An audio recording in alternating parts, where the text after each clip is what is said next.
All right, so this is what your document should look like. We've already done this part together.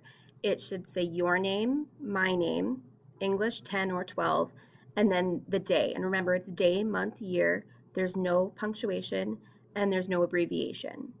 Where it says unique title, that's just a placeholder. Eventually, you'll go back in and change it to a unique title. It also needs to have in the upper right-hand corner your last name and the page number. Now, how you know if you did this correctly is if you scroll down and it says last name number 2. If it says last name number 1, you only entered a 1 and you didn't actually change the page or didn't actually insert a page number. To do that, you just do insert page number and it's the upper left-hand corner. Okay, so this is review. Your document should look like this. Now, if you have already inserted a new page number and you have a works cited page, ignore this step. However, if you only have page 1 and you need to insert a new page number, go ahead, put your cursor at the end of title, enter once or twice, and then do insert page break. That will take you down to page number 2, and your title for page number 2 should be Works Cited. Note that the W and the C are capitalized, and there is an S at the end of work. Okay, you are citing all of the works that you have used in your research, if that makes sense. So works cited without an S only would be true if you were only using one resource. Because you are using multiple resources, it needs to be works cited. Now, I have copied and pasted directly from the database my 3 sources. All right. So remember, when you're using the databases, all you have to do is find the article you want. Say I want to use the use of mobile and cordless phones in Australia. Click Cite on the right-hand side, right over here. Scroll down to MLA. Highlight it, and then it's Control C to copy and Control V to paste. Now, when you do that directly to the from the databases to Google, it's going to show up green. That's okay. We're going to fix it all together. I recommend highlighting all of your sources at once rather than doing this individually because it minimizes the error that could happen.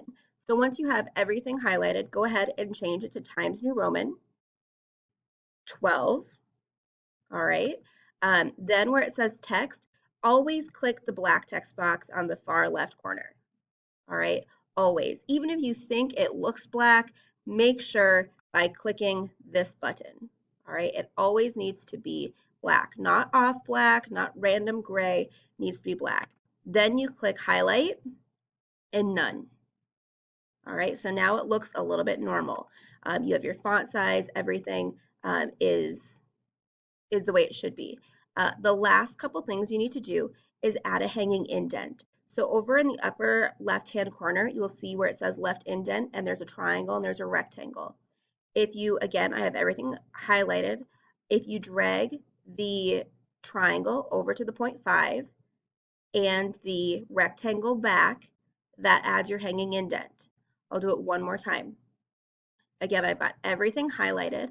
If you take your triangle and move it to the 0.5 and then the rectangle goes back. Here I have a hanging indent. The last thing I need to do to make sure that this is a perfect works cited page is make sure that it is alphabetical. All right, so Thomas needs to go down to under Schumann. There are 2 ways you can do it. You can drag it by highlighting it and then actually dragging it, okay, holding down your cursor. Make sure to get rid of any extra spaces, all right? Or if you don't like using the drag feature, you can again do Control C to copy and Control V to paste. Just don't forget to go back up and delete the original. And again, always delete any extra spaces. If you have spaces like this in between each source, go ahead and delete those. You don't need them. This is exactly how it should look.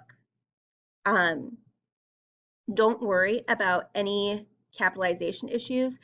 If your OCD is really driving you crazy and you want to change it so that only the T and K are capitalized, you can, but this is not incorrect the way it currently is. One major thing that kids uh, sometimes do as a mistake is they have it centered, all right, because they've clicked enter and then they don't ever go to the left align. So if yours looks like this and you're like, wow, that doesn't look like Mrs. Urbanek's, highlight it and make sure you have it under left align. So again, your Works Cited page should say last name and then number 2, because that's your current page number. It should say Works Cited with the W being capitalized, there's an S, and the C being capitalized. Everything needs to be in Times New Roman 12 with black font. Again, make sure that this box is clicked, and a highlighting should be none, and it needs to be in alphabetical order. I only have 3, you will have more than me. All right, don't forget the hanging indent and always delete any extra enters.